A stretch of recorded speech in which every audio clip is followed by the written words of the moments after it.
कक्षा 11 के मेरे प्यारे बच्चों, आज मैं आपके लिए एक नया एक्सरसाइज या एक नया चैप्टर कह लीजिए लेके आया हूँ। उसमें मैंने कॉम्प्लेक्स नंबर को पूरी तरह से कंप्लीट कर रखा है। कॉम्प्लेक्स नंबर जो एनसीईआरटी बुक में दिया है वो पर्याप्त तो नहीं लगता है, लेकिन फिर भी आप कुछ जो उसमें सवाल हैं उनको आप पढ़ें और बुक्स भी उठाएं। जैसे कोई रेफरेंस बुक ले लें, आर.डी. शर्मा या हरस स्वरूप शर्मा वगैरह के भी आप ले सकते हैं। उनसे भी आप टच बनाए रखिए। उसमें जैसे किसी कॉम्प्लेक्स नंबर का स्क्वायर रूट्स निकालना नहीं बताया गया है और इकाई का घनमूल नहीं बताया गया है। कई चीज़ें हैं जो कॉम्प्लेक्स नंबर को उसने छोड़ रखा है। मैं आज आपका एक कक्षा 11 का एक नया वीडियो लेकर आया हूँ। उस वीडियो में आप एक पहला चैप्टर है सेट थ्योरी, जो कि बहुत ही इम्पोर्टेंट चैप्टर है। बहुत ही रहता तो दिखने में तो कुछ नहीं है, लेकिन उसकी बारीकियों को, अंदरूनी जो चीजें हैं उसको आपको जानना बहुत जरूरी है। तो देखते हैं, आज हम नया चैप्टर उठाते हैं। समुच्चय है, हिंदी में बोलते हैं, अंग्रेजी में सेट थ्योरी। समुच्चय सिद्धांत पूरी तरह से इसकी ओर रहती है। समुच्चय सिद्धांत नाम से सेट थियरी। तो सेट थियरी की खोज करने वाले जो हैं, जो गणितज्ञ थे, वो एक जर्मन थे। उनका नाम था जॉर्ज कैंटर। जॉर्ज कैंटर, उन्होंने इसको 1845 से 1918 के बीच में उन्होंने इस पर रिसर्च किया है, जॉर्ज कैंटर ने। तो इनसे हमसे नहीं मतलब है, लेकिन फिर भी हम जानते रहे जॉर्ज कैंटर ने इस थियरी को बनाया है। और देखते हैं इसका यूजेज कहाँ कहाँ है। सेट थ्योरी अगर हम पढ़ लेते हैं तो हमें प्रोबेबिलिटी यानी प्रायिकता में बहुत काम देगा। दूसरा नंबर संबंध फलन, इसके बाद जस्ट जो चैप्टर है वो भी बहुत बहुत ज़्यादा काम इसमें रहेगा सेट थ्योरी का। इसके बाद ज्यामिति में भी होता है यूज इसका, और अनुक्रम में भी होता है। एक हम और चैप्टर पढ़ाएंगे आपको रैखिक समीकरण में किसी का हल ज्ञात करने के लिए, तो वहाँ भी इसका उपयोग रहेगा। लगभग सेट थ्योरी यानी कई जगहों पर आपको पढ़ने को मिल जाएगी, सेट थ्योरी का यूज होने को मिल जाएगा। तो आज हम इस टॉपिक को आगे बढ़ाते हुए ले चलते हैं। सेट थ्योरी को आप ये जान चुके हैं कि कौन इसको रिसर्च किया, कौन इसको बनाया, जॉर्ज कैंटर ने। इसका उपयोग कहाँ कहाँ होना है। हमारे दैनिक जीवन में भी ऐसे तमाम जगहें हैं जो जहाँ इसका बहुत अच्छा यूज होता है। जैसे हमने कह दिया कि ये इसका समूह है, एक कक्षा 12 की गणित की किताबों का समूह है। ये किसी और यानी किसी भी चीज का जो है एक समूह बना के रखते हैं कि ये चीज, ये लड़कियों का समूह है, लड़कों का समूह, हम कक्षाओं में भी देखते हैं। तो यही इस समूह को जो है हम यानी व्यवहार में सीखते आए हैं, लेकिन हम समझ नहीं पा रहे थे कि आखिर वो है क्या चीज, लेकिन है वो सेट थियरी से ही है। तो वही कुछ इसको डिफाइन करके जो जॉर्ज कैंटर ने उसको बुक रूप में दिया है। देखते हैं क्या कैसे है इसमें। सबसे पहले चलते हैं सेट थियरी की डिफिनीशन क्या होती है। सेट थियरी, सेट कहते किसको हैं? सेट वस्तुओं के सुपरिभाषित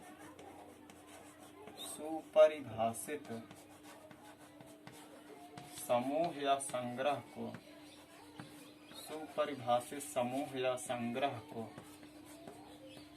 समुच्चय कहते हैं। संग्रह को समुच्चय कहते हैं।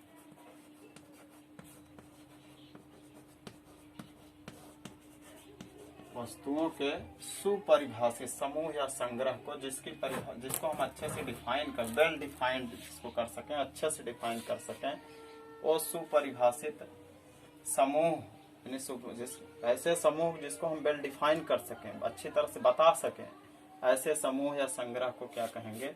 समुच्चय कहेंगे। अब बात आती है कि कैसे वेल डिफाइंड, सुपरिभाषित क्या है। ये सब थोड़ा सा लैंग्वेज कठिन लग रही है। सुपरिभाषित का मतलब क्या है? सुपरिभाषित का मतलब ये है कि जैसे अगर हमने कह दिया कि 1 3 5 जो है 1 3 5, अगर ये कह दें कि विषम संख्याओं का सेट है तो हमको कहना ही पड़ेगा कि 1 3 5 जो है समूह है, 1 3 5 विषम संख्याएं ही हैं। इसको कोई और ये नहीं कह सकता कि ये नहीं ये सम है, या हमारे अलावा और कोई देखे कह दे इसको सम है, तो उसको जानकारी नहीं होगी। लेकिन जो नियम बना है 1 3 5, इस पूरे समूह को हम क्या कहेंगे, अभी पूरे एक सेट कहेंगे कि ये विषम संख्याओं का एक सेट है। ऐसे अगर हमसे ये कहा जाए कि हम जैसे कह दें कि गणित के ऐसे क्वेश्चन है कि गणित के जो है जो अच्छे गणितज्ञ हैं उनके लेखकों के नाम अगर लिखने के लिए कहा जाए, गणित के अच्छे लेखकों के नाम का समुच्चय क्या ये सुपरिभाषित है, या लेखकों का अगर हम समूह सेट कर लें तो गणित के अच्छे लेखकों में हर इंसान की अलग अलग राय होगी। हम कहेंगे एनसीईआरटी अच्छी है, कोई कहेगा कि नहीं बालाजी प्रकाशन सही है, यानी हर आदमी की जो है वो अलग अलग राय होगी उसमें। तो गणित के अच्छे लेखकों का जो समूह अगर कहा जाए ढूंढने को तो सुपरिभाषित नहीं है, वेल डिफाइंड नहीं है। अब गणित के अच्छे लेखकों में सबकी अलग अलग राय है, तो ऐसे सुपरिभाषित की जो डिफिनीशन ये है कि जो एक लोग कहें वहीं सभी लोगों के लिए, उसमें अंतर ना आए, वहीं सभी लोगों के लिए लागू हो। और अगर ऐसा कोई समूह ऐसा कोई वो हो जाए जो वेल डिफाइंड ना, जैसे गणित के अच्छे, तो उसमें हर लोगों की राय अलग अलग होगी। कोई लड़का देखेगा वो कहेगा हरस स्वरूप की अच्छी किताब है, कोई कहेगा कि मनोहर नहीं एनसीईआरटी अच्छी किताब है, कोई कहेगा कि अगर ऐसे लोगों का समूह ढूंढ लेंगे जो कहेगा कि एनसीईआरटी ही सही, ऐसे लोगों का हम समूह ढूंढ लेंगे बताएगा कि वो हरस स्वरूप का ही सही है। तो उसमें अंतर आता है, डिफाइन यानी अलग अलग लोगों की अलग अलग राय है।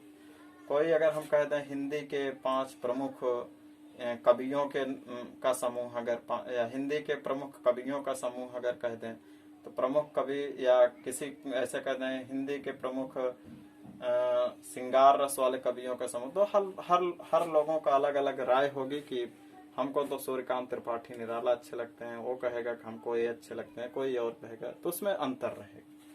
तो ऐसे समूह या संग्रह जिसके लिए सभी की राय एक हो, राय अलग अलग ना हो कि ये ऐसे ही होगा ये ऐसे ही होगा, सबकी अलग अलग जहां राय अलग अलग आने लगेगी तो वेल डिफाइंड नहीं कहा जाएगा। सुपरिभाषित का मतलब है जो एक लोगों की राय बताए वहीं सभी लोगों की राय होनी चाहिए, वो बैरी नहीं करना चाहिए, अंतर नहीं आना चाहिए। यही चीज हम इस चीज में कहना चाहते हैं कि समुच्चय उस समूह को कहेंगे या उस समूह संग्रह को कहेंगे जो वेल डिफाइंड हो, सुपरिभाषित हो, अच्छी तरह से परिभाषित हो, जो एक लोग कहें वहीं हर लोग उसको माने। अगर हम कर दें कि 2 4 6, अगर हम कह दें 2 4 6 एक समूह है, तो हम सभी लोगों की राय यही होगी देखते मान कि ये जो है सम संख्या ही है या 2 से विभाजित होने वाली संख्या है, तो सम संख्याओं का समुच्चय भी इसको वेल डिफाइंड कर रही है। बात तो 2 चीज आ रही है कि लेकिन ज्यादा 2 से विभाजित होने वाली चाहे कहें चाहे सम संख्या कहें, तो बात एक ही, यानी ज्यादा लोग देखते मान कहेंगे पहले सम संख्या है, तो ये सम संख्याओं का वाकई में सेट है। ये नहीं है कि अब इसके लिए दूसरा कोई कह दे कि ये विषम संख्याओं का सेट है। अगर कह देता है तो भाई उसको जानकारी नहीं है तो तब कहेगा, यदि जानकारी है तो सभी की राय यही होगी कि ये सम संख्या है। तो ऐसे समूह या संग्रह जिनसे किसी की राय अलग अलग ना आए, राय सबकी सेम आए, तो ऐसे समूह या संग्रह को क्या कहेंगे, सेट कहेंगे। और वेल डिफाइंड का मतलब अब आप जान गए होंगे कि सबकी राय जिसमें अलग अलग ना हो। जैसे हमने कहा गणित के प्रमुख लेखकों का सेट अगर ढूंढने के लिए कहा जाए तो सबकी राय अलग अलग होगी, कोई कहेगा इनकी किताब अच्छी, कोई इनकी किताब, कोई इनकी किताब। उसमें ये नहीं है कि अगर हम कह दें एनसीईआरटी तो बगल वाला तुरंत कहेगा नहीं एनसीईआरटी नहीं ठीक है, पर्याप्त नहीं है, किसी और की बुक ले आइए उनकी अच्छी है। तो वो सुपरिभाषित नहीं होगा। वो समूह तो बन जाएगा लेकिन वो सुपरिभाषित नहीं होगा, वो सेट नहीं कहलाएगा। डिफिनीशन यहाँ से आप नोट कर लेंगे, वस्तुओं के सुपरिभाषित समूह या संग्रह को समुच्चय कहते हैं। जैसे एक उदाहरण भी लेते चलते हैं, जैसे अंग्रेजी के स्वरों का समुच्चय, अंग्रेजी के स्वरों का समुच्चय। अब अंग्रेजी के स्वर जो है वो कन्फर्म है, क्या है? ए ई आई ओ यू। अब अंग्रेजी के स्वर के समुच्चय में है तो इतने ही बताएंगे लड़के, या इतने ही सभी लोग बताएंगे कि अंग्रेजी का अगर स्वर का सेट है तो यही होगा ए ई आई ओ यू। वो क्रम डिफरेंट अलग हो सकता है लेकिन इतना ही उनको कहना पड़ेगा कि यही होगा। इसमें नहीं है कि कोई स्वरों का समुच्चय में कहने लगे कि नहीं बी सी डी या फिर ये भी होते हैं, तो या तो उसको जानकारी नहीं होगी स्वरों की। तो स्वर जो है हमारे पास यही 5 हैं। अंग्रेजी का स्वरों का सेट जो है सुपरिभाषित है, और यह सुपरिभाषित समूह जो है एक सेट कहलाएगा। किसका सेट कहलाएगा? स्वरों का समुच्चय। ऐसे व्यंजनों का जो कॉन्सोनेंट हैं उनका भी सेट जो है सुपरिभाषित है, वो भी कंफर्म है। ऐसे प्राकृतिक संख्याओं का सेट जो है वो सुपरिभाषित है। ऐसे विषम संख्याओं का जो समूह है वो भी सुपरिभाषित है, एक सेट है।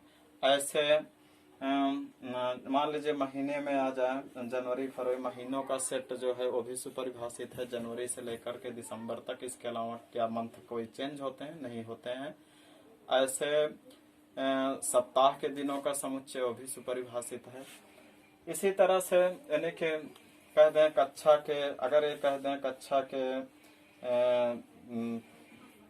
कक्षा के इस विषय के या किसी एक खास के लिए कह दें कि इस विषय के लिए, या कह दें कि किसी विषय में कक्षा के लड़कों का सेट जो किसी विषय में कह दें कि प्रखर हो या किसी विषय में तेज हो, तो कक्षा के उन लड़कों का सेट सुपरिभाषित सही रूप से नहीं होगा। कोई लड़का गणित में तेज है, कोई इतिहास में तेज है, कोई किसी तेज है, कोई केमिस्ट्री ज्यादा आती है, किसी को फिजिक्स ज्यादा आती है, तो अलग अलग राय, किसी को बायोलॉजी अच्छी आती है, ये राय हो जाती है। तो वहां पे वो भी सुपरिभाषित नहीं रहेगा कि कक्षा के ऐसे बच्चों का सेट जो किसी खास विषय में पारंगत हो, किसी खास विषय में उनकी रुचि हो, तो ऐसे सेट जो है सुपरिभाषित वेल डिफाइंड नहीं होंगे। तो वेल डिफाइंड हो जिसमें सबकी राय एक हो, राय उसमें बदले ना, डिफर न करे, यानी डिफरेंट लोग अगर हो जाएं तो उनकी राय भी वही बताए कि हाँ ये स्वरों का समुच्चय, ये महीनों का समुच्चय, ये जो है सप्ताह के दिनों का समुच्चय। चलते हैं हम आगे है समुच्चय का निरूपण।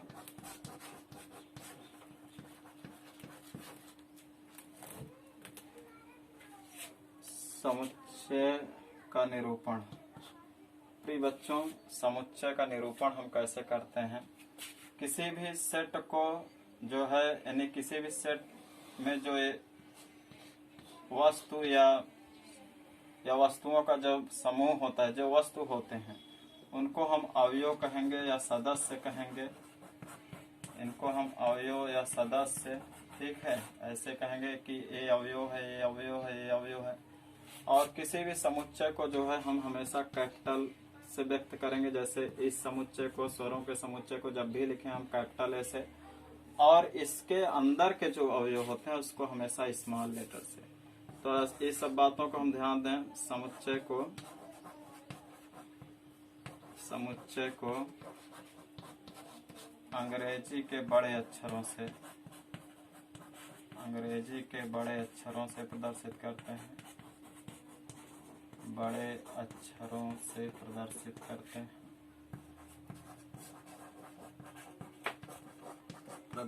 करते हैं। नंबर 2, उनके अवयवों को, अगर ABCD है स्मॉल कैपिटल या हुआ है, तो उनके अवयवों को हम छोटे अक्षरों से, इसके अंदर जो अवयव हैं उनके छोटे, जैसे अंग्रेजी के स्वरों का समुच्चय हम व्यक्त कर रहे हैं तो सब इनको छोटे लेटर में लिखेंगे, और जो इनका पूरा सेट रहेगा उसको कैपिटल से, capital A, capital B, C, D कुछ भी लिख सकते हैं, लिखें लेकिन कैपिटल से। उनके अवयवों को छोटे अक्षरों से प्रदर्शित करते हैं, स्मॉल लेटर से प्रदर्शित करते हैं।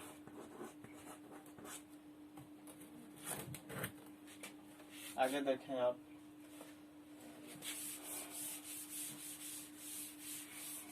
उसको छोटे अक्षर से। और जो अवयव लिखें, जैसे सेट थ्योरी के जो सेट होगा उस सेट के अवयवों को जब प्रदर्शित करें तो बीच में हम अर्धविराम का प्रयोग करेंगे। अवयवों के बीच में अर्धविराम का प्रयोग करते हैं। आप इस सब को नोट्स में साफ साफ ऐसे उतारते चलेंगे। सेट थ्योरी को आप ऐसे जाया नहीं करेंगे, अर्धविराम का प्रयोग करते हैं।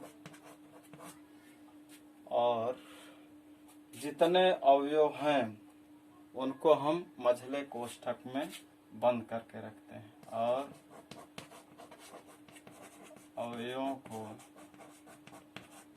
मझले कोष्ठक में, ध्यान रहे, मझले कोष्ठक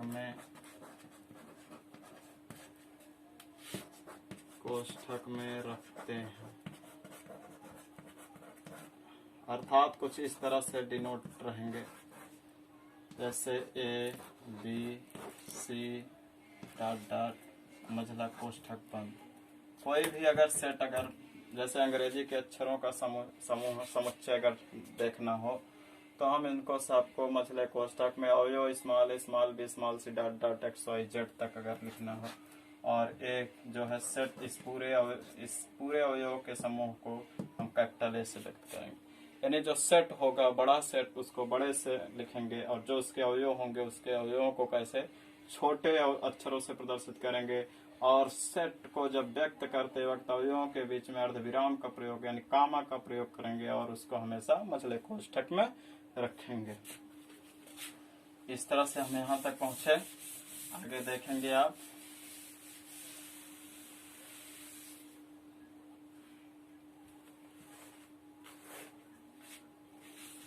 कुछ चीजों को आपको ध्यान रखना होगा।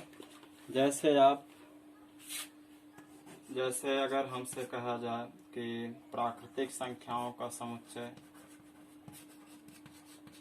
इनको आप ध्यान रखेंगे। प्राकृतिक संख्याओं का समुच्चय, उसको हम n से डिनोट करेंगे। n से डिनोट करेंगे। पूर्णांकों का समुच्चय, उसको हम z से डिनोट करेंगे, कैपिटल Z से।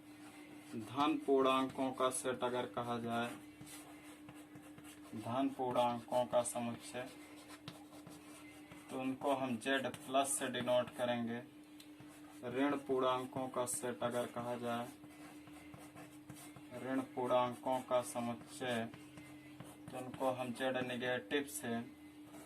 वास्तविक संख्याओं का समुच्चय अगर डिनोट करना हो, वास्तविक संख्याओं का समुच्चय,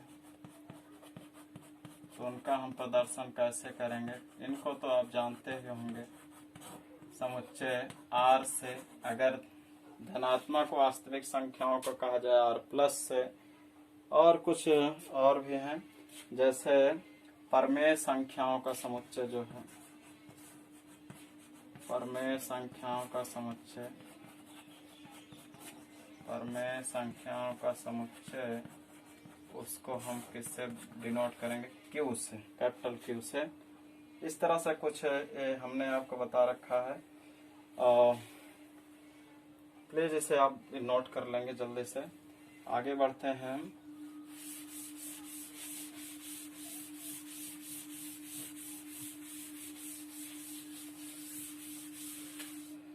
एक चीज और बच रहा है, जैसे अवयव कैसे हम प्रदर्शित करेंगे। मान लीजिए एलिमेंट, यदि हमारे पास कोई अब इस तरह से सेट है, ए ई आई ओ यू ऐसे एक सेट है। और हमसे कहा जाए कि ए जो है इसका एक समुच्चय है, ए अवयव कहा जाए इस ए का समुच्चय, ए अवयव समुच्चय ए का अवयव है, समुच्चय ए का अवयव है। इसको हम कैसे दर्शाएंगे? तो आप इसको इस तरह दर्शाएंगे, ए अवयव इप्सिलॉन है, इसको इप्सिलॉन बोलते हैं, इप्सिलॉन ए। ए अवयव है किसका? ए सेट का। ए अवयव है सेट ए का। अगर हमसे कहा जाए इसमें कि बी क्या अवयव है, तो हम बी नॉट इप्सिलॉन ए लिखेंगे। नॉट इप्सिलॉन का मतलब होता है, नॉट इप्सिलॉन का मतलब है कि बी इस सेट का अवयव नहीं है।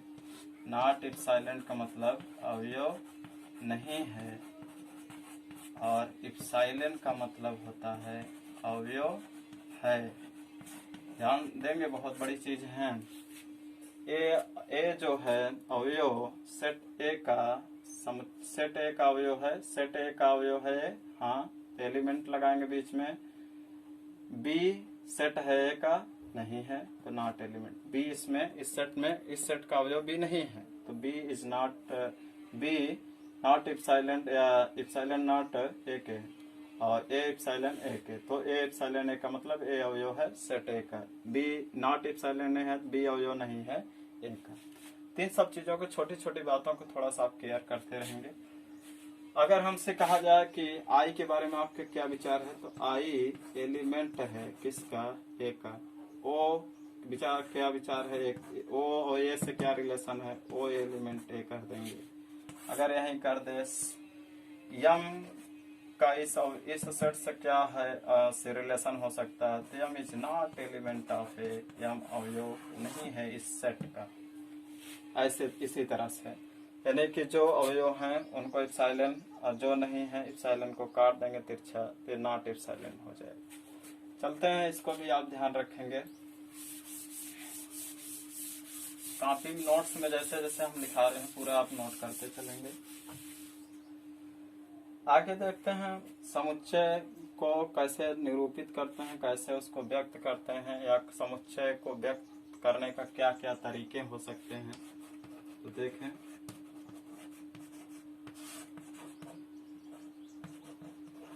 समुच्चय निरूपण की विधियां।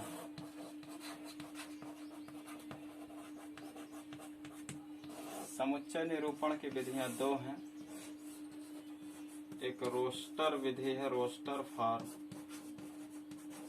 जिसको हिंदी में गुण विधि बोलते हैं। एक जो है समुच्चय निर्माण विधि, समुच्चय निर्माण विधि। हम यहाँ रोस्टर ही ज्यादा चलते हैं। समुच्चय निरूपित करने की दो विधियां हैं। फर्स्ट विधि रोस्टर विधि, दूसरा है समुच्चय निर्माण विधि। रोस्टर विधि में क्या करते हैं, किसी सेट के बीच में क्या संबंध है उसको हम सूचीबद्ध करते हैं। तो इसमें क्या करते हैं, इसमें अवयवों को सूचीबद्ध करते हैं। इसमें अवयवों को सूचीबद्ध करते हैं, सूचीबद्ध किया जाता है, सूचीबद्ध करते हैं, और अवयवों के बीच कामा का प्रयोग करते हैं, कामा का प्रयोग करते हैं, प्रयोग करते हैं। जैसे ए बराबर ए ई आई ओ यू, ये क्या है, स्वरों का समुच्चय है। ए बराबर 1 3 5 7 क्या है, ये विषम संख्याओं का सेट। इसमें अवयवों को सूचीबद्ध रूप में लिखते हैं। और समुच्चय निर्माण विधि में क्या करते हैं, समुच्चय निर्माण विधि में क्या करते हैं, किसी समुच्चय में जो अवयव होते हैं, जितने अवयव, उनमें कुछ खास गुणधर्म होते हैं। जैसे 1 3 5 7 लिखे तो हम इनको देखते मान ही कह दे रहे हैं कि ये संख्या जो है ऑड नंबर है, विषम संख्या है। 5 भी ऑड नंबर, 7 भी ऑड नंबर, 3 भी ऑड नंबर, 1 भी ऑड नंबर। इनके अवयवों को देखने के बाद आपको क्या लग रहा है, ये सब क्या है, स्वरों का समुच्चय है या स्वर है। सभी क्या है, अंग्रेजी में स्वर है। कुछ खास गुण रहेगा उनके अंदर, कुछ खास क्वालिटी रहेगी कि ये क्या है। तो उन खास क्वालिटी के तहत इसमें हम अवयवों को ऐसे लिखते हैं, यक्स कोलोन, यानी यक्स बता रहा है क्या है यक्स, यानी जो ए सेट है। देखिए आपको इस तरह से जब दे देगा तो इस तरह से बदलने के लिए कहता है, अगर इस तरफ से दे देता है तो इस तरफ से। जैसे हमें लिखना होगा समुच्चय निर्माण विधि में, तो यक्स इंगित कर रहा है, क्या इंगित कर रहा है कि यक्स स्वरों का समुच्चय है। यक्स अंग्रेजी के स्वरों का समुच्चय, या यक्स कोलोन यक्स स्वरों का समुच्चय, या यक्स किस प्रकार का है, विषम संख्याओं का समुच्चय, या यक्स किस प्रकार का है। तो उसमें सेट, बड़ा सेट रहेगा, लेकिन हम उसके किसी एक अवयव की जो क्वालिटी होगी उसी को लिखेंगे, वो सारे अवयव की क्वालिटी को डिफाइन करेगी। तो एक्स सच दैट एक्स, उसके फिर क्या लिख देते हैं, क्या गुण है, यक्स के अंदर के क्या गुण है, यक्स सच दैट एक्स किस प्रकार का गुण है वो व्यक्त कर देंगे। किस प्रकार का गुण है आप उसको नोट करेंगे। जैसे हम एक बता रहे हैं, जैसे ए लिखा कि 2 4 6, अगर हम इस सेट को, इस समूह को, और वेल डिफाइंड भी है, आप जान रहे हैं कि इवन नंबर है, तो इसको हम समुच्चय निर्माण विधि में जब लिखेंगे तो देख रहे हैं, अगर इसको यक्स माने ते भी सम, अगर इसको यक्स माने ते भी सम, इसको माने ते भी सम। इसके अंदर जो भी अवयव है सब एक तरह से इवन नंबर से, तो हम इनको इस तरह दिखाएंगे। यक्स इंगित कर रहा है क्या है, यक्स एक सम संख्या है, यक्स एक सम संख्या है, यक्स एक सम संख्या। जो इसके अंदर का यक्स है वो कैसे है, सम है। ये भी क्या है, सम है। ये भी क्या है, सम है। और ऐसे गुणधर्म लिखेंगे भी कि जो सबको डिफाइन कर जाए। जैसे अगर मन में आ रहा है कि 3 से विभाजित होने वाली कर लिख दें तो क्या होगा, यक्स एक 3 से विभाजित, तो 3 से यही के लिए विभाजित है, थोड़ी विभाजित होगी। या हम लिख दें 2 से विभाजित होने वाले, हाँ ते भी सही होगा, यक्स सच दैट यक्स एक 2 से विभाज्य होने वाली क्या है, संख्या है। या 2 4 6 एक बहुत चिर परिचित है गुणधर्म, इसके अंदर क्या है, एक सम संख्या है। तो इसमें यक्स हम किसी एक के लिए ले चल रहे हैं, लेकिन वो फॉलो कराएगा किसके लिए, सबके लिए। तो इस तरह से आपको 2 विधियां बताई गई हैं समुच्चय को निरूपित कैसे करेंगे। एक विधि ये है कि हम उसको जो सूचीबद्ध करेंगे, उसके अवयवों को जैसे लिख देगा कि ए बराबर प्राकृतिक संख्याओं का समुच्चय इतने से इतना तक, ए बराबर ऐसे कुछ लिखा है, और हमको कह दे कि यहाँ कुछ नहीं लिखा है, यहाँ लिखा है 1 से 10 तक, 1 से 10 तक विषम संख्याओं का समुच्चय, 1 से 10 तक विषम संख्याओं का समुच्चय वेल डिफाइंड भी है। ध्यान रखेंगे, वेल डिफाइंड होना चाहिए, बैरी नहीं करना चाहिए। 1 से 10 तक के लिए सभी लोग यही कहेंगे।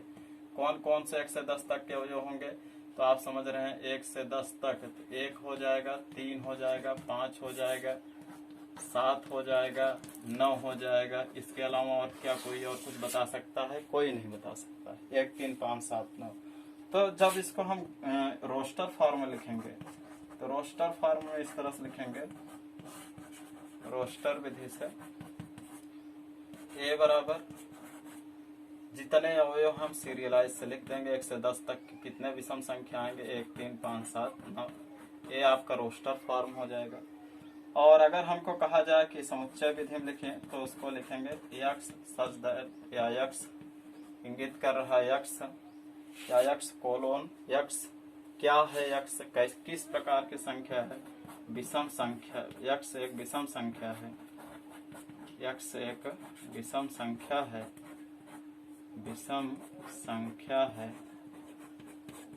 और वो भी कहाँ तक है यक्ष, ऐसे भी लिख देंगे कि यक्ष जो है वो 10 से छोटा है, तो यहाँ लिख देंगे 10 से क्या होगा छोटा है, या 10 से बराबर है, 10 से के बराबर भी कर सकते हो, क्योंकि 10 तक लिखा है, छोटा तो लिखा नहीं है। यक्ष दैट यक्ष एक विषम संख्या है, और वो यक्ष किस तक कहाँ तक का है वो भी लिखना पड़ेगा कि यक्ष 10 तक है, यक्ष 10 के बराबर या 10 से छोटा है। ध्यान दें थोड़ा सा, यक्ष 10 के बराबर 10 तक है, लेकिन 10 से छोटा जितने ऑड नंबर है उनका एक सेट है। तो इस तरह से आपको समुच्चय निरूपित करने की भी विधियां बताई गई दो, तो आप लगता है कि एक्सरसाइज करने में दिक्कत नहीं होगी। आप एक बार पूरा समराइज कर लें। सेट थ्योरी होती क्या है, सेट क्या है? सेट वस्तुओं का एक सुपरिभाषित समूह है या संग्रह है। वस्तुओं के सुपरिभाषित समूह या संग्रह को क्या कहते हैं? समुच्चय कहते हैं। सुपरिभाषित शब्द का क्या अर्थ है? इसमें सुपरिभाषित का मतलब है ऐसा समूह जिसको सभी लोग एक ही राय दें, उसमें अलग अलग सबकी राय या मापदंड जो है, मानक जो है और डिफरेंट ना हो। अगर हम कह रहे हैं स्वरों का समुच्चय तो सभी लोगों के दिमाग में आएगा ए ई आई ओ यू, इसके अलावा और नहीं आएंगे कि उसमें यम शामिल हो जाएगा। जो यम को शामिल करेगा फिर वो रूल के तहत नहीं है या तो उसको जानकारी नहीं है। इसी तरह अगर हम सम संख्याओं को कहें तो तुरंत दिमाग में आ जाएगा 2, 4, 6, 8, 9 है, 2 से विभाजित होने वाली संख्याएं। इसी तरह ऑड नंबर की संख्याएं कहें तो दिमाग में आएगा 1, 3, 5, 7, 9, यानी जो 2 से विभाजित नहीं होती हैं। अभाज्य संख्याएं कहा जाए तो अभाज्य संख्याएं वो होती हैं जो स्वयं से कटें और एक से कटें, तो उनको हम अभाज्य संख्याएं कहेंगे। और भाज्य संख्याएं वो होती हैं जो एक और स्वयं के अलावा भी कटती हैं। तो इन सब चीजों के बारे में हम थोड़े से बेसिक भी जानकारी रखेंगे। तो इन सब में ये हुआ कि वेल डिफाइंड है, ये पहले से परिभाषित है, इनकी परिभाषा बनाई गई है जिसपे हम आज भी चल रहे हैं, और उनके सेट को भी हम डिफाइन कर ले हैं कि इसी का समूह है। लेकिन जैसे हमने एक उदाहरण लिया कि गणित के प्रमुख विद्वान लेखकों का नाम, तो गणित के प्रमुख विद्वान लेखकों का नाम जहाँ बात आती है तो हम वहाँ कैसे कह सकते हैं कि वहाँ सबकी राय फिर अलग अलग, सबकी मापदंड जो है अलग अलग होगी। कोई कहेगा कि गणित के प्रमुख लेखक में ये है, कोई कहेगा ये है, कोई कहेंगे एनसीईआरटी सबसे अच्छी, कोई हरस्वरूप को वरीयता देगा, कोई कहेगा कि आर.एस. अग्रवाल अच्छी है। तमाम तरह के यानी कि हर लोगों की राय जो जैसे रहेगा, वहाँ फिर वो वेल डिफाइंड नहीं है तो समूह बनेगा।